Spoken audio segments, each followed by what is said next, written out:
Good afternoon, everyone, and welcome to today's episode of The Boardroom. A lovely Friday afternoon, and we're here for another conversation about business leaders and learning what we can do to be the best possible business leaders for our companies. Today, we're going to be talking about mental health awareness, a very, very important topic. But before that, we are live on Facebook today. So if you're watching us, please do add any comments or questions that you have for our interviewees below. If you don't manage to catch us live, worry not. You can watch this back on who'swho.mt, which is Malta's leading business portal. Now, as I said, today's topic is mental health awareness. And especially in the workplace, it's become a topic that has been very important over the past few months as business leaders have wondered how to manage their teams, how to make their teams feel safe in relation to the pandemic. We have, of course, today in Malta seen there's been a slight spike in cases again, and this could possibly be leading to, again, a surge of anxiety. So we'll be getting insight from our experts today about how you and they could possibly cope with that, and of course, general mental health awareness in the workplace. Now, our business leaders today are Dragan Donkov, he's the manager at the Richmond Foundation, Jane Piper, who is an organizational psychologist and an author, and Ines Silva, who is the Chief Officer for Human Resources at Mapfre Middlesea PLC. Thank you so much for being with me today, all three of you. It's going to be great to get your insights on this extremely important topic. And in fact, to kickstart us, Dragan, I'm going to come to you just for you to give us a little bit of an introduction as to why mental health in the workplace has become a topic of interest. It's a long story about mental health at the workplace, and it's a story that I can say at the moment we're seeing a more positive development compared to what it used to be before. And for many years, employers are focusing mainly on the physical health, and this is due to stigma. But in the past 10, 15 years, and they started abroad, and finally like the 5-6 years ago started booming in Malta, is we start realizing that an employee is more than the body. It's everything that happens in someone's life. So that's why we should pay attention more on the psychological well-being of the employee. And there's also a huge cost associated with mental health at the workplace, the same way that there's a physical cost, and cost in money, in lost time, in lost productivity, in presenteeism, absenteeism. There's so many terms that we can use about this. So apart from the financial aspect of mental health at the workplace, employers are more and more aware that work might have a negative impact. And to be honest, the past 4 months and the COVID experience here prove that the employers are more aware and more proactive compared to years ago. Okay, well, thank you, Dragan. That's some great insight there to get our conversation started. And Jane, I'll come to you again just to sort of double down on that. Why do you think that today's leaders have to consider this if they want to be successful in running their business? I think we've really shifted away from an industrial era where it's all about bodies and hands, people doing things. It's now about people using their minds and their brains. And whether that's a mental health issue or just getting people to thrive and be able to use their creativity, their energy, and be able to use the best of their brain power, then we have to be looking at mental health and mental well-being. And as Dragan very well put it, stop thinking it's just about the body coming to work, but also be thinking about the mind and how we can engage people and how they can get engaged in their business and deliver the best. Exactly at these particular times, anxiety is going more viral than the disease itself. And so very much at these times, it's extremely important to be able to assist employees with the normal levels of stress that everybody is feeling, the heightened levels of stress that everybody's feeling at this time. Okay, thank you. And Ines, I'll come to you now. Mapfre Middlesea, I know you have invested in taking mental health in the workplace seriously as an employer. Perhaps just to kickstart us, you could explain why you've gone down this route. Because as Dragan and also Jane have well mentioned, well-being is quite important, even because it's our capacity to deal with our emotions, to deal with our fears, to deal with our assumptions, with our difficulties, even to learn from the differences, even to make new things. And especially now during this COVID pandemic, which is still ongoing, it's very important to test our resilience. Resilience is not a new term, as you well know, but it's something that now it's so trendy nowadays, especially during the lockdown. Even the chief of the European Union she has mentioned now 2 days ago. But resilience, the emotional resilience, is actually our capacity to overcome ourselves. To overcome ourselves as individuals, and I would say even as an organization. And that's why Middlesea and also MSV Live have invested so much in the mental and physical well-being. I would say, because you have to look at these as a whole intervention. So the own person fits, the own person well-being, and to find opportunities to release our stress levels, to alleviate our stress levels, to boost our well-being.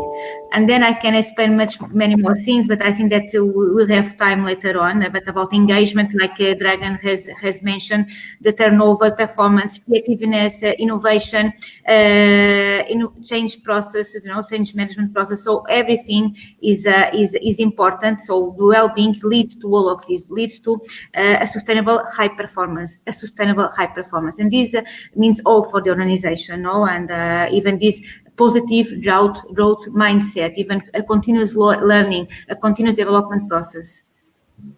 That's great. Well, thank you, Ines, for that. Dragan, I'm going to come to you a little bit now. Some of our viewers might be thinking, okay, mental health in the workplace, how does this manifest itself? If there are challenges there, how could a business leader realize that they need to perhaps start an intervention or offer some help? How would this manifest? It starts with a change, usually. Change, that's something you used to see as a normal behavior before, and I'm using the normal as the term of regular behavior. Someone was coming to work, interacting with everyone, performance was at a good level, and they were socializing with the colleagues. Then you start noticing changes. And also depends for how long these changes are, because if someone is having a bad day and they're a bit down, that's quite normal. I mean, we all pass through this. But in a period of time, you see the person start making mistakes, change in mood, being sad, or sometimes elevated mood, complaining with physical symptoms, because many people sometimes don't understand that mental illness and mental health problems, let's not talk about illness, let's talk about mental health problems, which are not illnesses. They manifest in a physical way, being with pain, different like guts problems, back pain, muscle pain. And when you put everything in one picture and you start seeing this pattern, maybe the issue is related to mental health problem, and then a manager should step in and ask, how can I help? Is there anything going on? Is it something work related? Because even process at work can have similar impact on people, and they might have such symptoms and signs. But it's up to the sensitivity of the manager when to do the first step. For example, a course that we regularly run, and I know Ines did the course with us, is the mental health first aid, where we teach people how to recognize that my colleague, my friend might be potentially going through something, because there could be other reasons for people to feel this way as well. And then the manager should start doing the necessary steps. Investigating, okay, maybe that's not the right term, but trying to understand better what's going on with the person, looking beyond work performance. And our advice is always don't start with the work performance, because you're going to put the person off. It's not all about work, it's about the whole person. And they might have issue in their life that is much more serious than what they are presenting, because unfortunately, more people hide mental health problems than actually they go for help and show them, to a stage that we see the problem at a time when there is a crisis.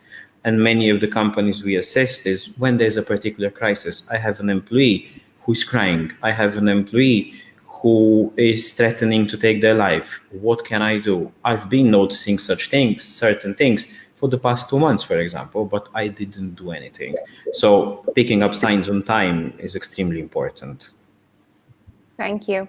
Jane, I'm going to come to you with a potentially controversial question around how the business leader is supposed to cope with this as an added challenge to their own business. I mean, I can imagine that some business leaders, especially more traditional business leaders, might be listening to this and thinking, okay, so I have to think about profitability. I have to think about sales. I have to think about markets. I have to think about this, that, and the other.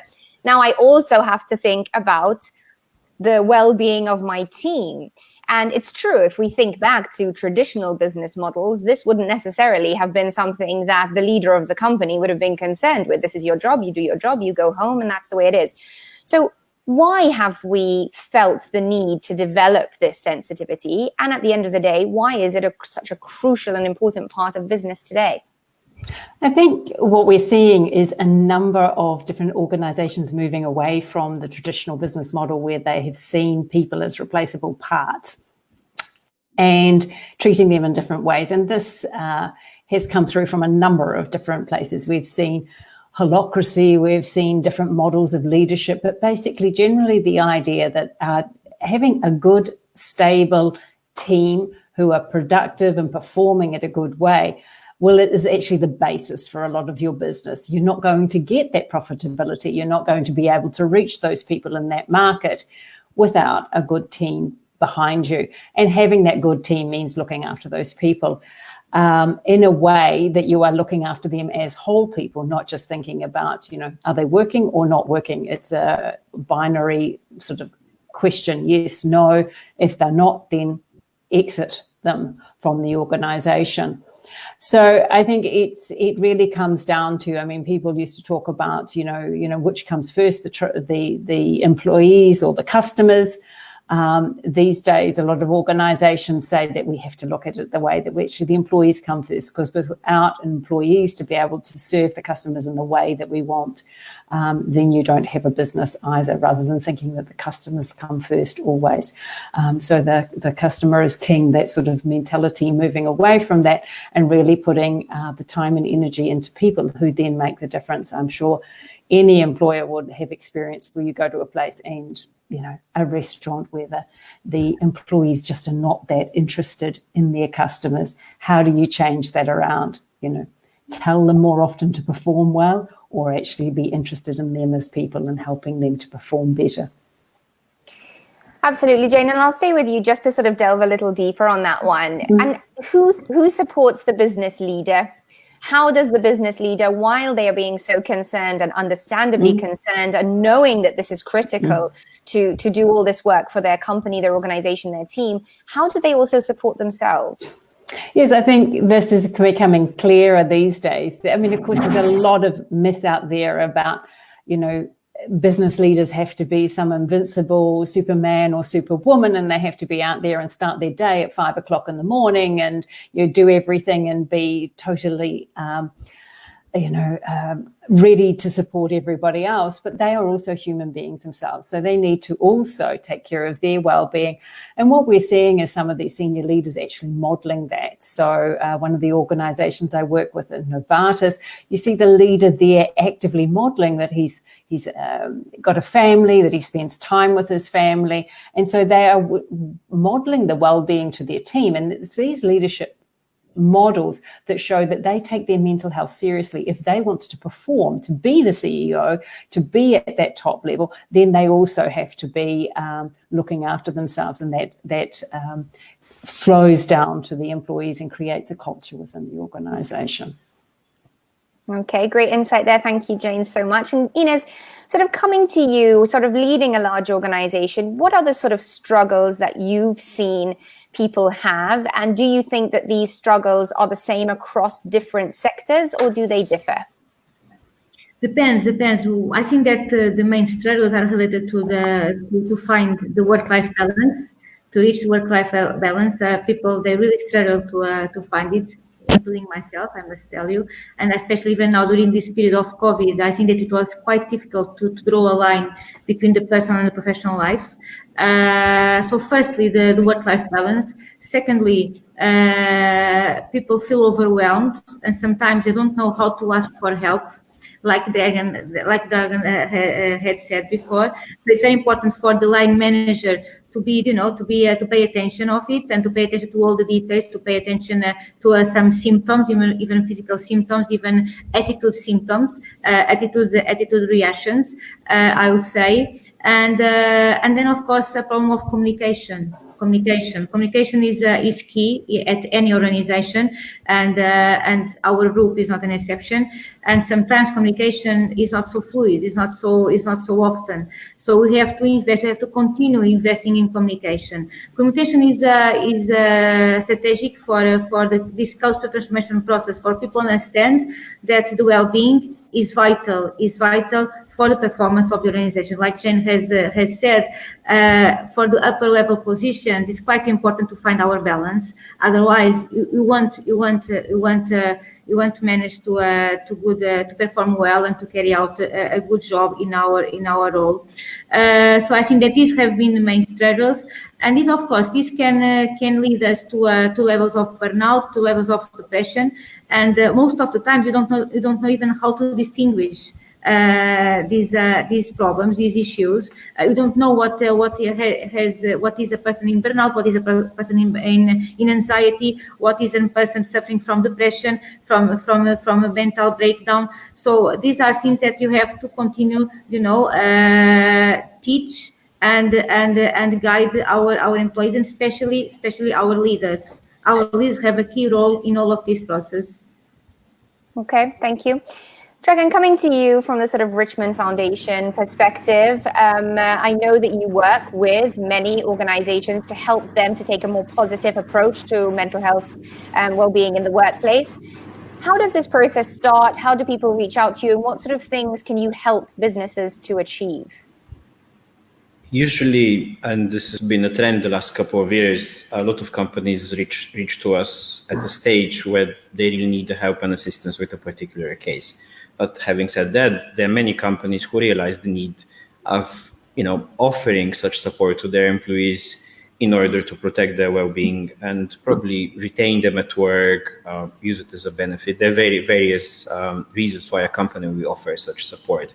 What we try to do is we try to help the company or the organization to promote good mental health, to normalize the topic of mental health. And one good experience we always have is like when this becomes a normal topic for discussion, more people come and share. I passed through this. I went through this.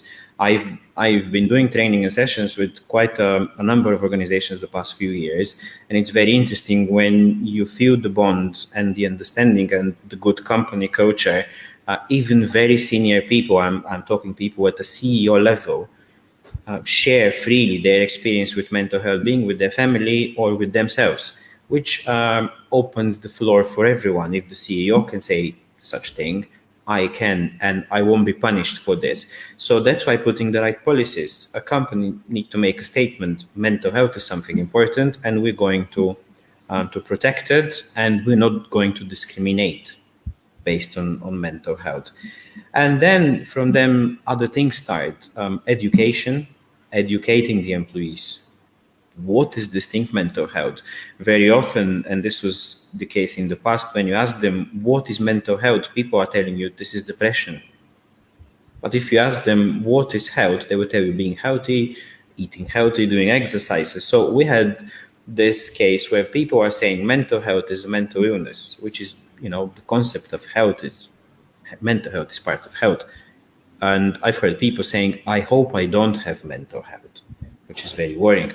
These days are gone. And I'm very clear to say this.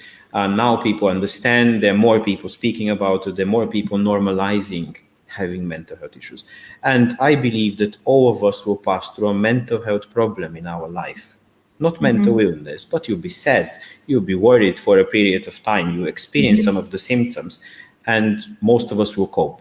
That's great. But then the help comes into place. And that's where we step in as well. The employers are offering confidential therapy and counseling. We have a big team of professionals here doing sessions online or face-to-face. COVID really helped us to advance with technology. Fantastic. I'm always calling the blessing of COVID for certain changes, and I'm glad these things happened. And then we follow up, we do the necessary refers. Companies get some data anonymously if there are any problems or some trends they need to be aware of, maybe a particular group of employees being management, because we had cases where you see quite a big attendance at the management level. So the company will understand that there's a problem, not the names, but this particular group of employees in the company are under stress. And then we support with taking actions there, being education, being group sessions, being coaching.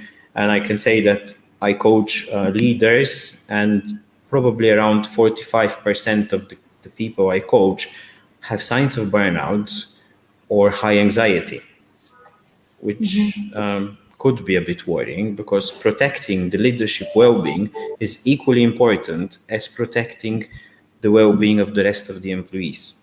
Absolutely. Because the last thing you want is a burnout leader, because this will cascade down to the very bottom of the organization. Absolutely. And that leads on nicely, Jane, for me to ask you about work-life balance, this elusive thing that we hear so much about, that, you know, if you ask anybody, very few people will say, oh, yes, I have perfectly achieved work-life balance. Oh, no, no. And of course, we know that work-life balance fluctuates. You might have it on Monday, but you might not have it on Tuesday. So what can you tell us about work-life balance and how to, in general, have a good relationship with this term? Yes, I think you've hit one of the most important things on the head there, Jo, is that, you know, I wouldn't even say you have work-life balance on Monday. You might have it from Monday morning. I would move away from even thinking that there is some balance that you can achieve, and that psychologically can actually relieve a lot of pressure. I mean, there's a lot of nonsense out there, especially, you know, if I can be a bit American, you know, do this and, you know, get up at 5 a.m. in the morning and, you know, hustle here and hustle there and all that sort of thing. The reality is that there will always be challenges in balancing between work and life. And we should actually call it work and non-work life, because it's all part of life. And there will be different times when it's more intense, and there will be changes that happen. I mean, how many people listening to this had kids that suddenly ended up at home being homeschooled? I mean, how on earth can you create a work-life balance? But what you can do is create boundaries. And boundaries help you switch off. Dragan mentioned that burnout and high levels of stress. And one of the things that I see is that high levels of stress come from because the work leaks into the non-work part. It's so easy now with phones and all the technology we have to, you know, go home and still be checking emails at 10 o'clock at night. I mean, over 50% of people are still checking emails up to 15 minutes before they go to bed at night, and then within the first 15 minutes that they wake up in the morning, which means that they're probably spending more time attending to their phone than they are with the loved one who's hopefully lying in the bed next to them. So we need to create those boundaries, and they can be as simple. I mean, I could go through a whole lot of tips, but I mean, people can find me and see more about that. But one really simple thing would be just basically to create some sort of time boundary where you say, work is over for the day, and some time boundary at the start of the day where you say, I get up, I have my shower, I drink my coffee, I, you know, have some sort of peace and quiet in the morning, or help the kids or whatever it is, if that's not so peaceful sometimes either. And then I get into work, you know, and it doesn't need to be what you see on the, you know, work-life balance. You know, I get up at 5 a.m. and I do half an hour of yoga and, you know, meditate for 10 minutes and all this. I mean, if you can do that, wonderful, but we then aim for some imperfect reality that doesn't exist. If I can just point something here, just a second. Very often we see people feeling guilty because they can't do the things that Jane mentioned. And they say, I can't do yoga, I don't have time. And they think work-life balance is something that you really have to dedicate a lot of time on it. And that caused a really bad effect on everyone, because I'm not doing what everyone is expecting me to do in relation to work-life balance. And they get even more stressed.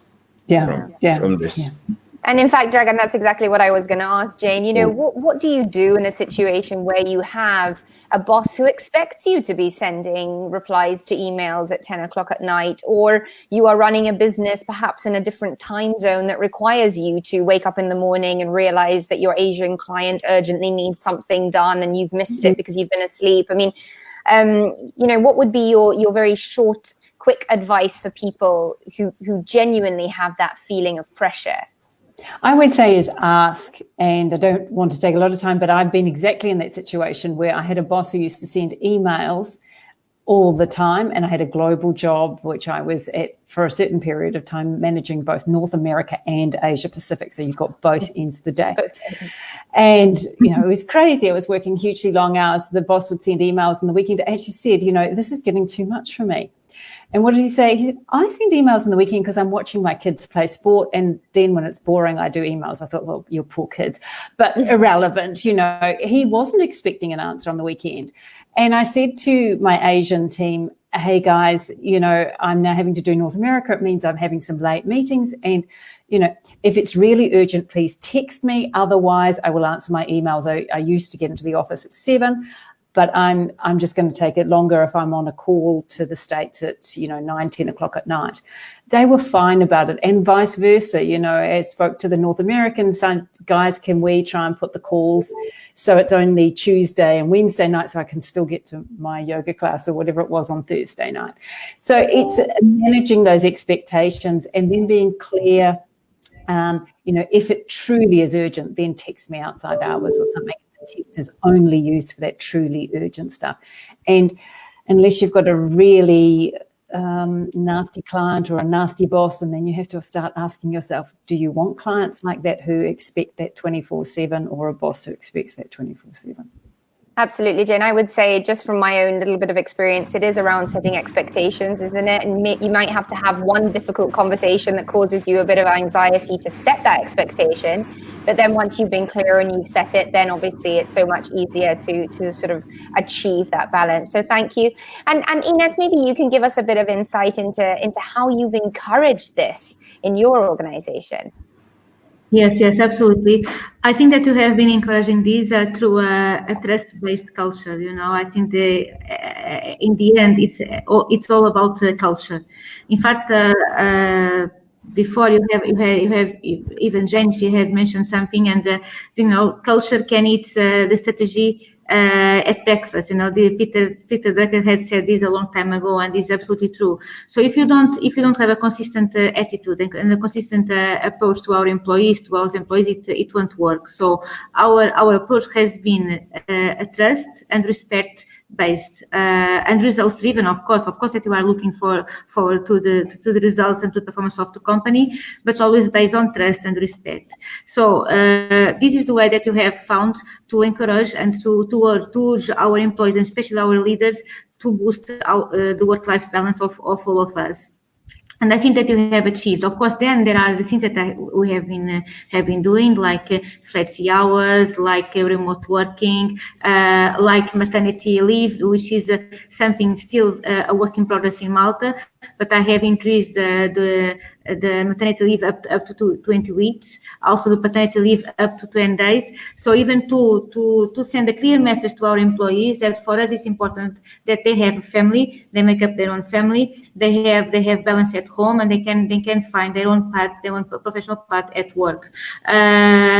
So apart from other things, for instance, you have even also a benefit for active aging for employees who have reached the last 2 years before the retirement. So they can work just 30 hours per week and they receive a full pay salary. So this is also a recognition to them, to acknowledge their work and their effort over the past 20, 30 years, and also to prepare the handover to the young generations. So these are small things that you have been doing, but it's all an approach towards a trust-based and results-driven culture, and it's across the board.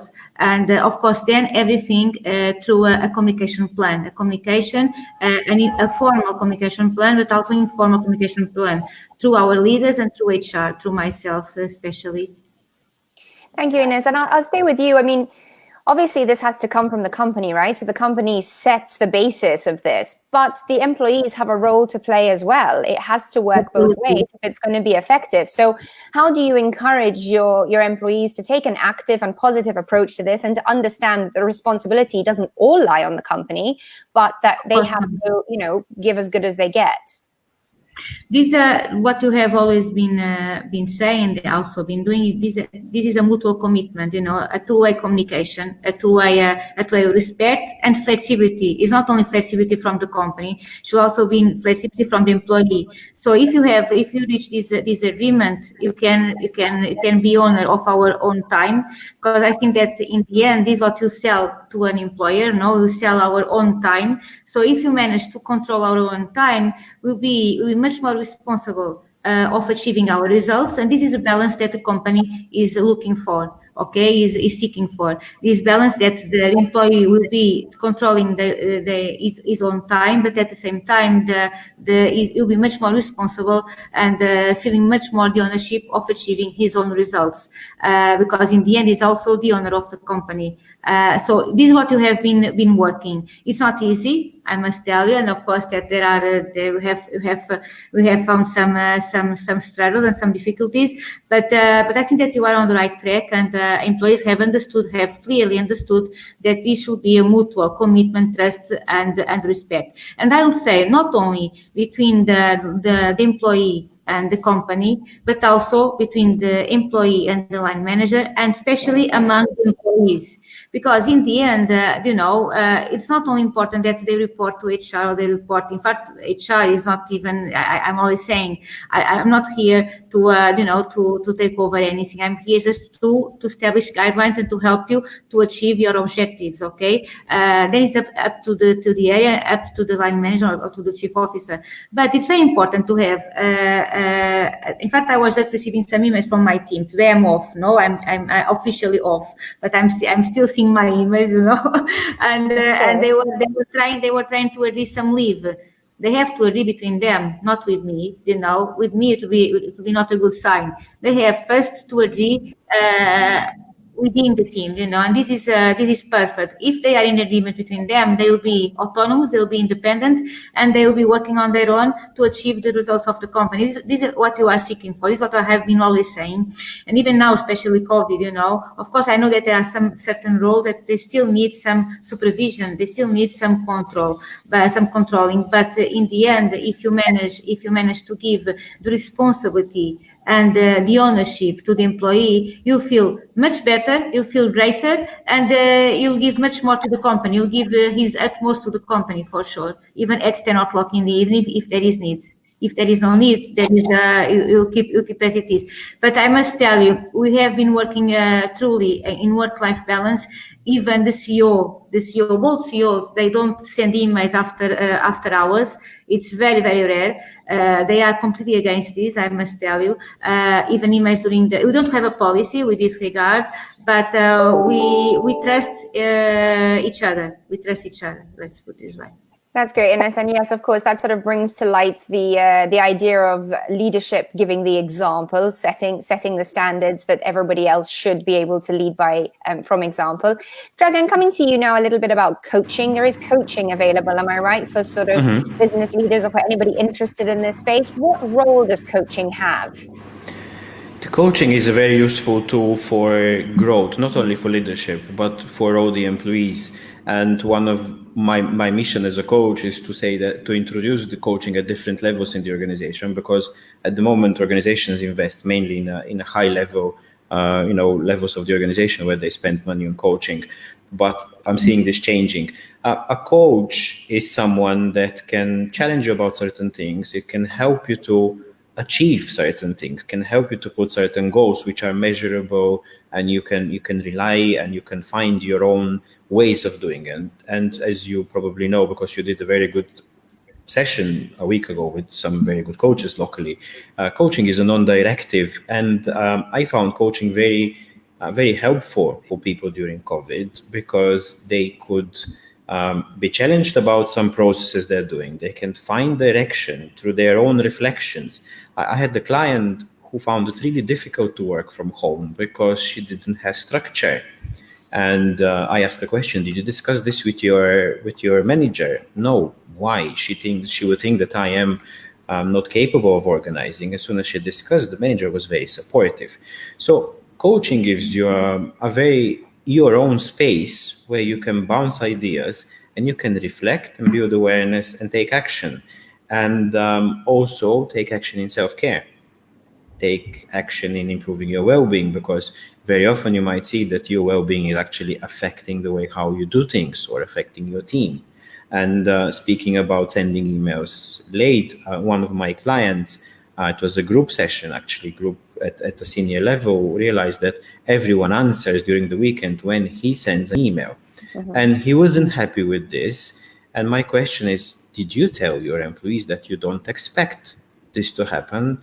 And then things changed. Because he said, I have some time, I am free at certain time, I catch up with things, and then people answer. Yeah. And coaching can help you to reflect in some, and this is a simple thing. The question was very simple. Did you tell them about this, that this is not what you expect? And people don't think about the simple things sometimes because they're busy with the bigger picture. Absolutely.